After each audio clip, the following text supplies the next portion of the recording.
So my name is Lucy Ayodo, currently the principal of International Community School at the campus in Kumasi. And I'm a mother, passionate educator. I'm a publisher. I'm also a senior HR professional and currently pursuing a course in church leadership.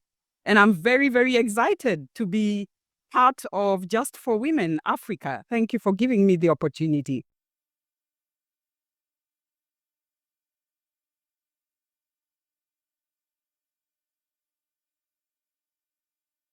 Can you share what inspired you to pursue a career in education and mentorship?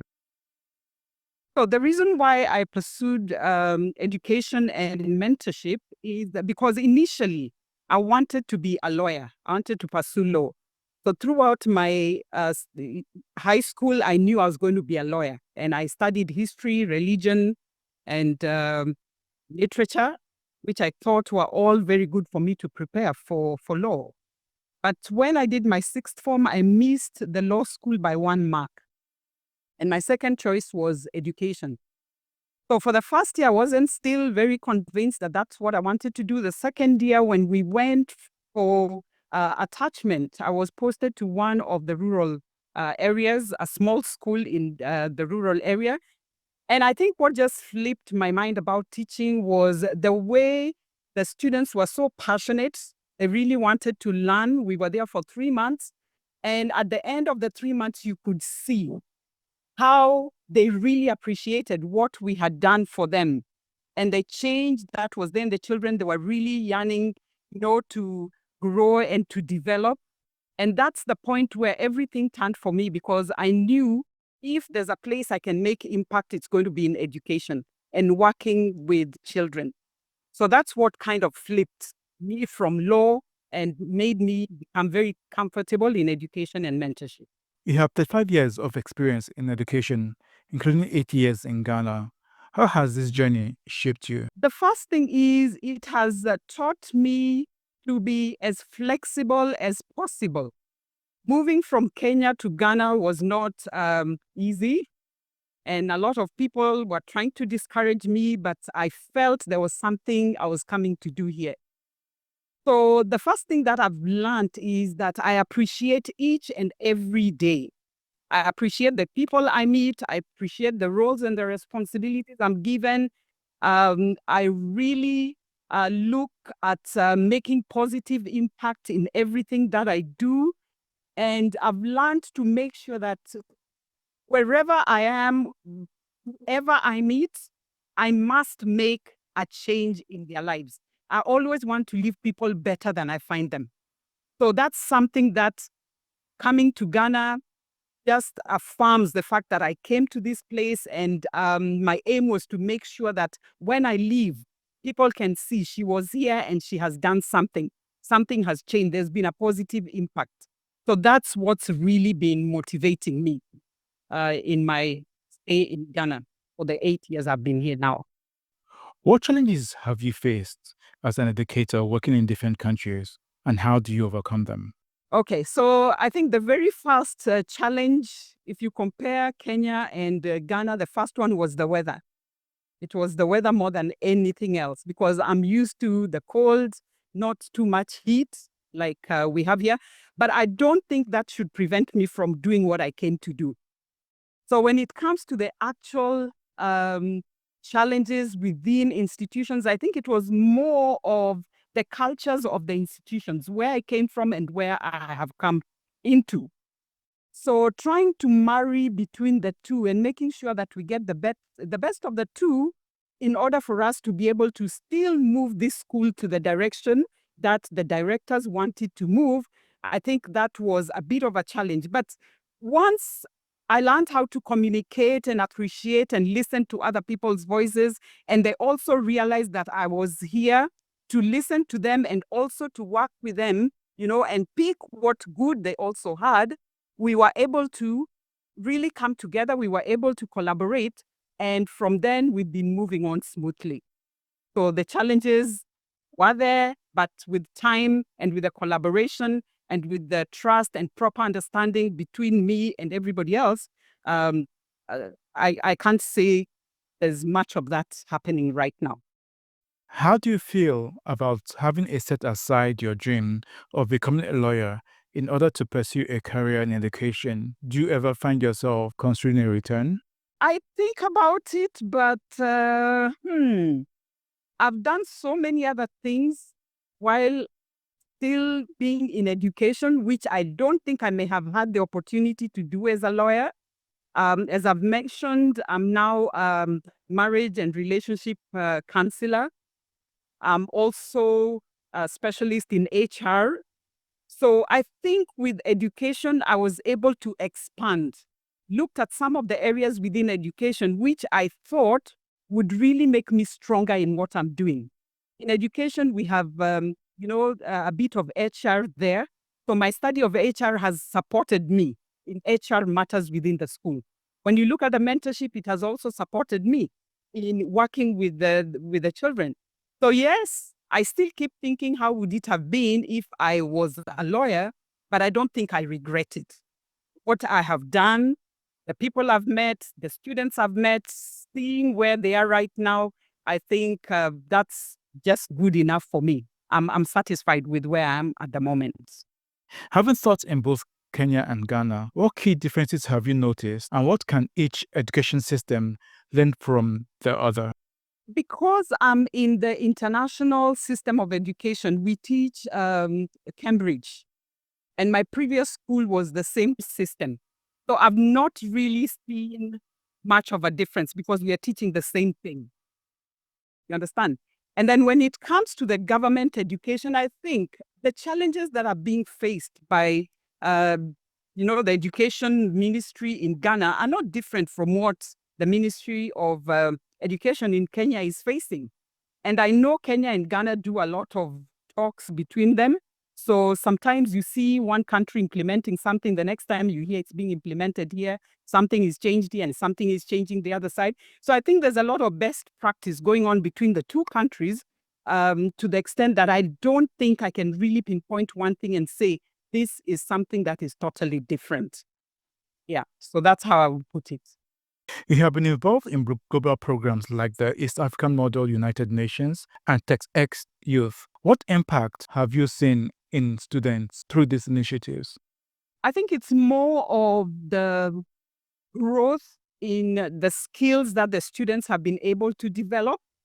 A lot of the students at the start, because this is an intensive, Model United Nations is quite intensive. Students have to identify, they're given a country, they have to identify problems in the world, research on it, write a paper, come and make a presentation and convince their peers and the UN, for that matter, uh, to support whatever proposals they are making in sorting out that problem. So a lot of the students come in very shy. They don't want to speak before people. They are not good at research. Can I say that? Teamwork, networking is a problem. Leadership, they don't want to be seen as leaders. I think they look at it as too much responsibility. But I've actually seen students change from those who are very, very, shy, didn't want to be in the limelight, moving up from delegates, becoming ambassadors, and eventually even vying for the top secretary general positions. So for me, that move, and also just networking. A lot of these students, once they meet at Model United Nations, you never know where these network relationships are going to take them. So there's a lot of growth you see in the students every year. And that's what kept taking me back, just to see these students were with us last year. Where are they this year? And where are they the next year? So it's really, really refreshing to see the growth in the leadership skills that these students develop through the program. Achieving Council of International Students accreditation is a significant milestone. What did it take to accomplish this, and why is it important for schools? It took us, we started this journey in 2018. I joined this school in 2017. We started the journey in 2018, and we only received our accreditation early this year. Now, there are stages you have to go through before you get the final accreditation. And we went through the stages.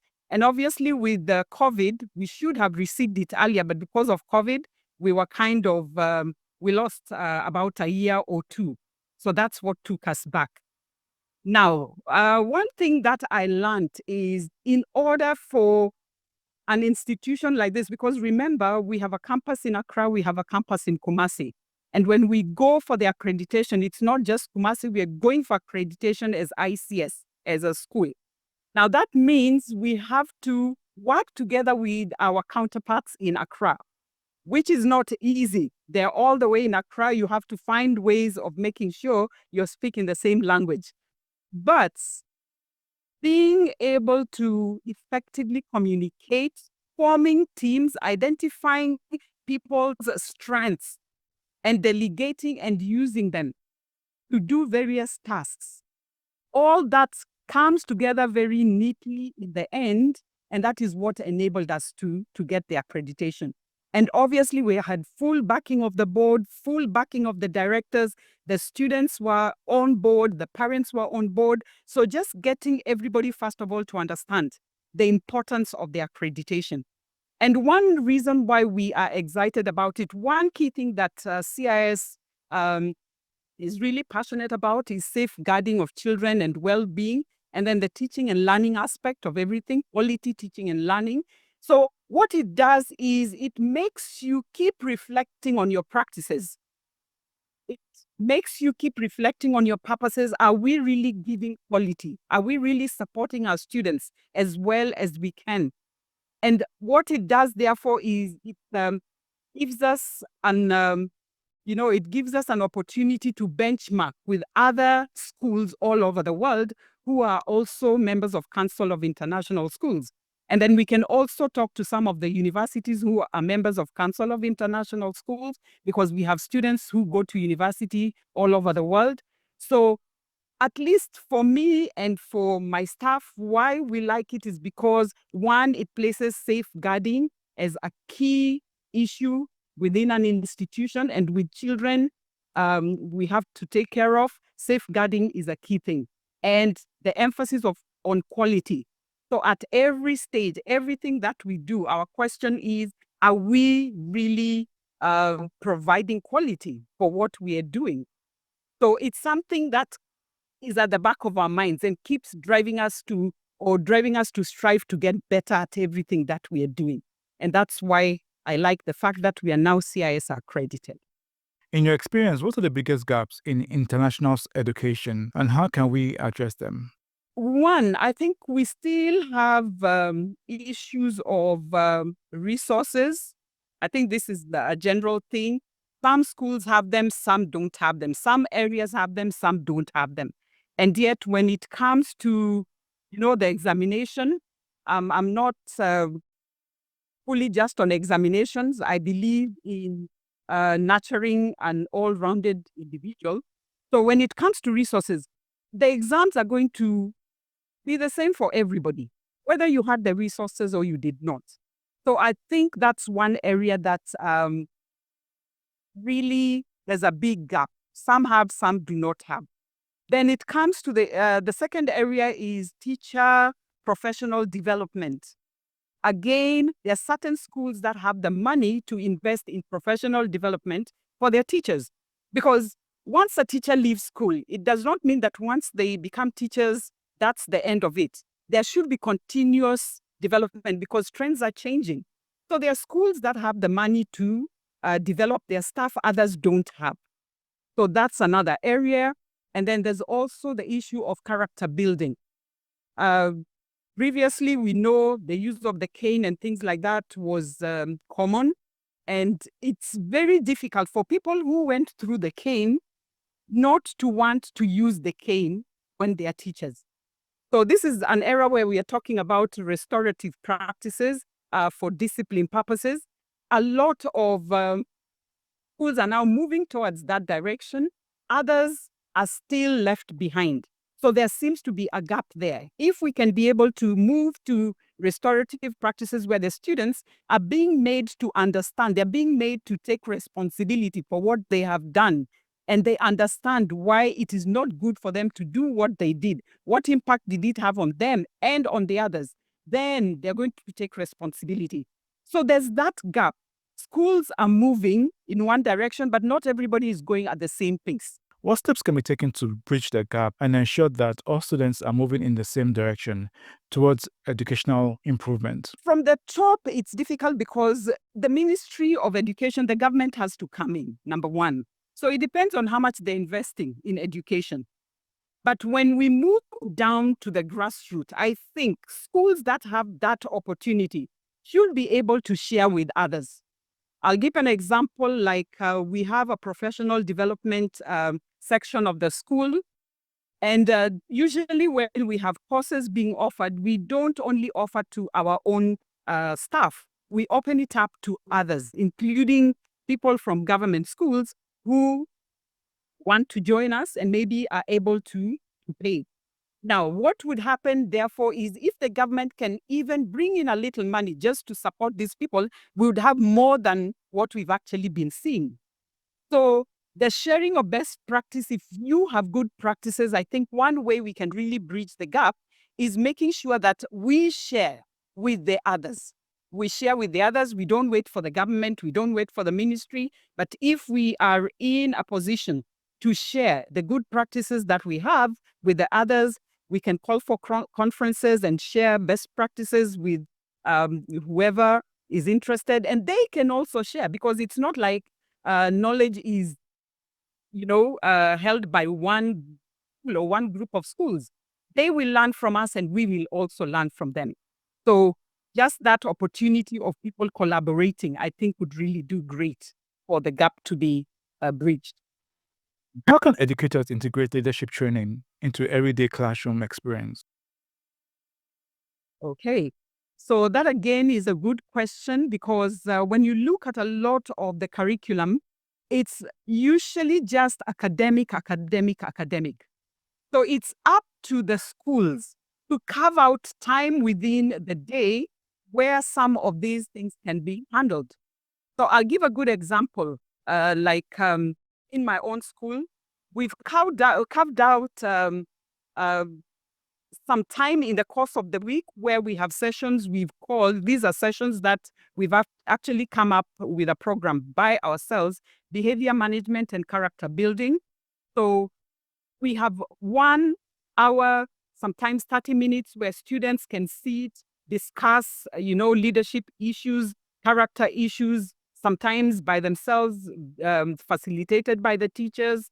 But apart from that, we also give a leadership opportunity to our students. We have a democratic voting system for the leaders. They have to write manifestos. They have to present it to their peers. Eventually, there's a voting system where their peers vote them and we get the head boy, the head girl, and so on.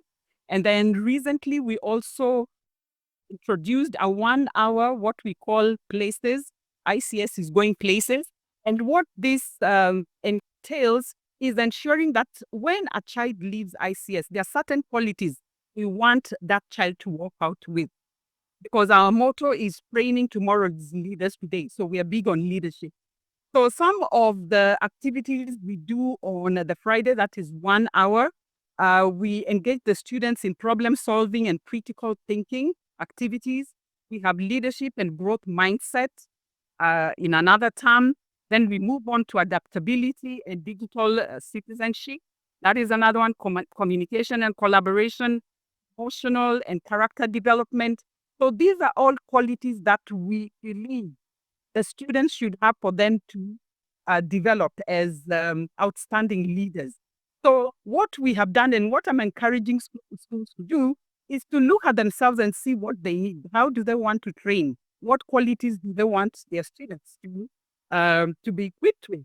And then within the system, carve out time to intentionally work with the students in these areas, and then also give them opportunity for leadership right from the very young ones in nursery all the way to the A level. So those are some of the things that can be done within the schools to nurture leadership. What advice do you have for young educators looking to make an impact in the education sector? The first thing I would tell them, many people shy away from education because it's not well paying. But I think there's much more than the money bit of it. Yeah. So the first thing I would tell them is come in, see whether it is the best for you. And when you come into teaching, what I would urge them to do is make sure that it doesn't matter at what position you're coming in. Your key thing should be, what impact am I going to make? What difference am I going to make? Money, I know, is going to be a problem. But when you grow, if I tell you the amount of money I started with in Kenyan, and then maybe compare with what I'm earning now, I never thought I would be where I am. But if I stopped because of the money I started with, I would not be here today. So my encouragement is just for them to do the best that they can at every level. And the good that they do is what is going to promote them. And they shouldn't do things for people to see. They should do things because that's the right thing for them to do. How do you see the future of education evolving in Africa with the use of AI? A big shift. There's a very, very big shift taking place at the moment. Everybody is going AI. My school at the moment has led in, they are actually using what is known as Magic School AI to support our teachers in writing their lesson plans, in creating activities for the students. We have classrooms launched for the students to, uh, do the activities even when they are at home. When we have international trips for the students, they can still be able to do the activities that the students did here in the classroom using those apps. So that's the shift. I'm seeing schools moving towards that direction. My only worry is we have schools that are even struggling right now just to get a few computers. We have neighboring schools down the road who have been asking us because of our community service project to get them a few computers. So I'm wondering, if the world moves AI, what is going to happen to some of these schools that even now do not have? What are we going to do? What are the governments going to do so that even as we are moving into AI, we are not leaving anybody behind? I think that's really the key thing for me. What are we going to do to make sure that we don't leave them behind? Because at the end of the day, they are going to grow. They're going to move into a global world where AI is the key thing. And if they are not given that opportunity now, how are they going to compete? It's not going to be fair on them. As AI advances, some classrooms may become obsolete. How can this affect learning in the long term? I think it's not just an impact on Africa, but the world. What I was saying is academics, education is not just academics. There's much more that the students learn other than just the content.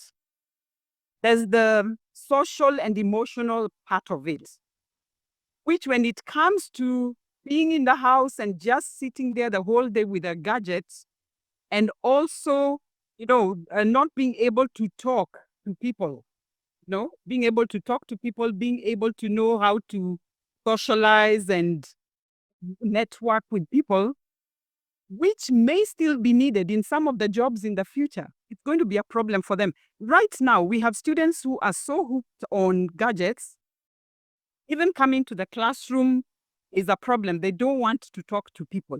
So you can imagine if that's what is going to be 100% of the time, that's what they're doing. What is it going to do to them as human beings? There's a human aspect that is going to be compromised. So that's my fear. There's a human side of humanity that is going to be compromised if we take them out of the classroom. I know people are going to argue against it, but that's my feeling. I think at the end of the day, you still need to be able to talk to people. You need to be able to question, not just asking, AI to give you answers and things like that. There's also the aspect of just listening to somebody speaking from their mind. And I think for me, that has been a big challenge. I'm the kind of person, if I was to write a speech, I would just go ahead and, do my own speech writing and everything. But if I now decide I'm going to rely on AI to write the speech for me, I kind of feel I'm not engaging my brain as much as I should. So those are some of the issues I kind of have. I'm not saying it is bad, but there are certain things that are going to be missed out, which may make the children not as engaging and as emotional and as, there's the well-being aspect where you can't even sit in front of a gadget for too long. You need to walk around and things like that, do a bit of exercise. I know it can be incorporated. We did that when during COVID, we had them do PE in front of the gadgets. So that can be done, but there's still something that seeing people face to face does, which the gadget will not do for you. If you could implement one global educational reform, what could it be and why? So right now, I'm very, very passionate about learning support, working with students who are enabled differently, the ones who have educational learning challenges. And I'm even writing a proposal. I want to do a PhD in applied behavior analysis. So for me, it's looking at intervention for these children right from an early age. So I'm looking at early intervention. Sometimes we wait until it is too late. And then trying to, come in and help the children becomes an uphill task. So if for me, there was something that people can do, the educational system can do, is take the early intervention seriously. So that we work with these children right from an early age, so that when it comes to now putting them in an inclusive classroom setup, it won't be very difficult. So basically, it's looking at our inclusion policies. How do we make sure that these children are included well in the classroom? It must start with early intervention.